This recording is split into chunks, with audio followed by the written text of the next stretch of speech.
Episode 5, The Inside Man. And it's your boy Icon with a DC TV review, and happy Thanksgiving to everyone all over the United States and the world. So now, in this particular episode, one and all, we are picking up where we left off, where Connor is possessed by the demon snake. It's in his system. He's being controlled now by Mother Mayhem. We've yet to find out the backstory of how she became Mother Mayhem and why she has the staff and why she has the power. But they did give us a little bit of insight aside from the Thelma and Louise stuff that we got from last episode.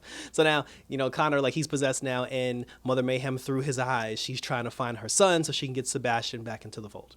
The Titans put him in in this room. Rachel's in the room with him. She's talking to him. She finally mentions the fact and makes a comment about him being her older brother, and the two of them kind of bond a little bit, and things seem to be okay. Mother Mayhem, being the person that she is and being smart, she was able to get into the room that Rachel was in, obviously, because since he's Connor, she has clearance, through Connor. So she goes into the room, and then she tells Rachel, she's like, oh, Dick wanted me to give you a break, go get something to eat, whatever, and come back. So Rachel falls for it. She goes and gets something to eat. And then while she's going to get food, then Superboy, he snatches up Brother Blood and tries to take him out of Star Labs. Rachel then bumps into Corey and bumps into Dick. And then when they see her, they're just like, girl, what the hell is you doing? And then she's just like, oh, I'm getting potato chips and a soda. She was like, what, you guys are monitoring my calories now? And then he was like, no, you're supposed to be in the room. And then she was like, well, you told me you sent Connor in to take a break, so he should still be in there. And then Dick's not stupid, so he's like, ah, shit. So they go down, they see Connor, they end up fighting Connor. They have no choice but to fight Connor.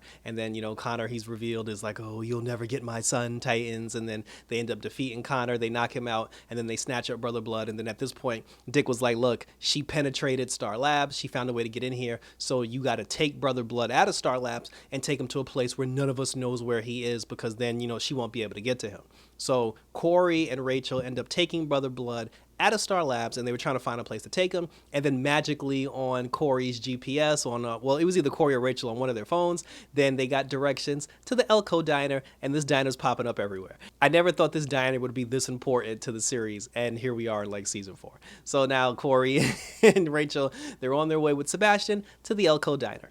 Meanwhile, back at Star Labs, they're trying to figure out how to get the snake out of Connor, because the snake jumped out of his body, jumped back in, goes in, comes out, but it's in his body, and soon it's going to expand and it's going to kill Connor. So they now have to try to figure out a way to get the snake out of Connor. And here's where they did it, which was pretty cool. It was an old callback to an old Teen Titans episode, even if it was just for a bit. It wasn't like this big drawn out thing, but the episode on Teen Titans where Cyborg had got sick, at the end of the episode, Beast Boy ended up turning himself, into white blood cells, and he multiplied to kick the virus out of Cyborg's system. They did the reverse of that here in this episode, where Gar, who's transformed into nothing he's turned into 3 animals in 4 seasons. Now all of a sudden he's like, oh, I think I could turn into a virus and I could go into his system.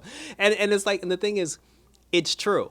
It's not that was just a lame way to heal Connor, because the fact of the matter is Gar can do that. It's been proven throughout Titans history, through, TV show, cartoons, comics. He can do that. So this is a real thing. The problem is the boy was struggling to turn into a chipmunk, in the last episode. We've gone from tiger to snake to bats to magic gorilla. Now all of a sudden we're doing viruses, and he was just, for Gar to not be as enthusiastic or to be as knowledgeable about the spirit of the animal kingdom or how his powers work, he was just way too enthusiastic about turning into a virus. So I was just like, that's a little, but it's still canon, and it still worked. So he turns into the virus, he gets into Connor's system, he ends up killing the snake dies, and then they suck him out of Connor's body somehow. He reforms all of his blood cells, and then, he turns himself back to normal. And he did have the suit on, like the Beast Boy suit, where he can, but while wearing the suit, he can transform into animals, and he doesn't have to get naked when he turns into an animal.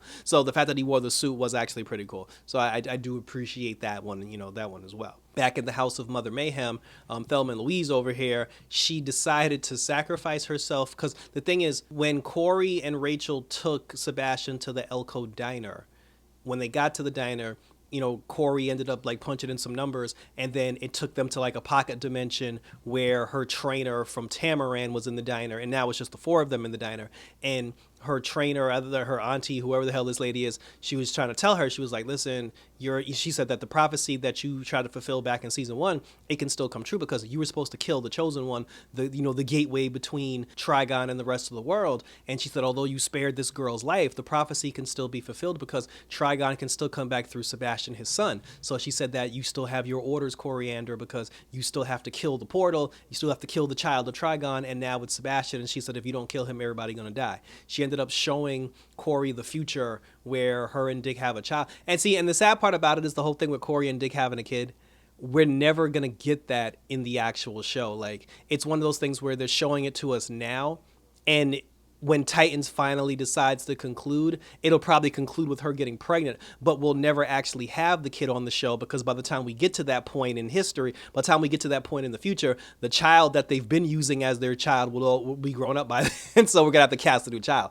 So we're never actually gonna see that. So, soak it in while you can, people. So then, and then she tried to tell her, she was like, listen, you got to kill Sebastian. And then, that's when Corey, she was just like, first of all, y'all lied to me my whole life because y'all switched the power of Starfire. Y'all took it from my sister and gave it to me. Like, my history is a lie. Everything about me is a lie. So she said, I think I'm going to do things my way and I'm not going to kill this guy. And she even told Sebastian, she was like, yo, calm down, bro. Ain't nobody trying to kill you. But, but because they were in the pocket dimension, that was the one place that Mother Mayhem couldn't get to. And then, but in order for her to get the power necessary to break through that pocket dimension, Louise had to sacrifice herself, and her blood poured onto the magical tablet gave Thelma the power that she needed to break through the pocket dimension. And that's exactly what she did, because after Corey told her auntie to kick rocks, then Mother Mayhem showed up in the pocket dimension. Her and Corey got into a fight. She ended up knocking Corey down, and before she was about to kill Corey, then Sebastian stepped in the way, and then he was just like, no, he was like, I don't want people to die on my behalf. He was like, I'll go with you, mother, may I? And then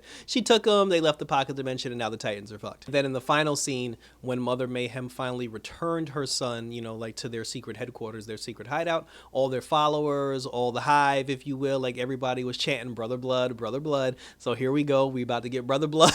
He's been crowned. I mean, because it's Sebastian Blood and we knew he was going to be Brother Blood, the whole thing about the Titans, like keeping him away from the blood moon for 6 hours, like we knew that was going to be bullshit, because you have to have Brother Blood. It's like, why else put him on the show? So so Brother Blood is in full effect now. We're waiting to see what he's going to do, because it seems like the plan here is to resurrect Trigon. So, I mean, I guess that's where we're going with this, but we'll see. Like I said, I'm very interested in what how things are going to turn out. Looking forward to episode 6 of Titans, and thank you for tuning in. I feel like they're trying to get a do-over from season 1, where they used Rachel as the portal. They brought Trigon in, and a lot of people were very underwhelmed, by the performance of Trigon. I feel like this whole season is based on them trying to get a do-over, for that whole like Trigon situation. Like they're trying to run that one back with better special effects and a bigger budget, and they're going to use Sebastian Blood now, as the portal. But I mean, there was a moment where Mother Mayhem was even talking to Trigon, and she was just like, oh, you've abandoned me, don't abandon me, whatever. And Rachel even said, she was like, we're both children of Trigon. She called him his brother. So I mean, the season's going to conclude with Trigon, I guess, showing up. Like I said, otherwise, what's the point if he doesn't show up? And then after that, like, it's going to be Brother Blood versus Rachel, because Rachel's going to get her power back at some point, and then she's going to say the words Azrath, Metrion, and Synthos. But the Thelma and Louise thing, I'm like, that turned. I now see why we got all that backstory in the last episode, because you ended up killing Thelma like in this episode. So, but we'll see. But share your questions, comments, and concerns down below. Hit the notification bell. Check me out on Twitter and or Instagram, where you can send your questions, comments, and concerns. Definitely on YouTube. Like and subscribe if you have not already, because we still got other stuff coming on the channel, because Stargirl will be back soon, and then we got Doom Patrol coming when Doom Patrol comes out, and we are still reviewing Warrior Nun on Netflix. So thanks for tuning in, guys. So until next week, look out for the Inside Man. Enjoy your turkey and all the stuff, and until next time, until next week, I'm out this.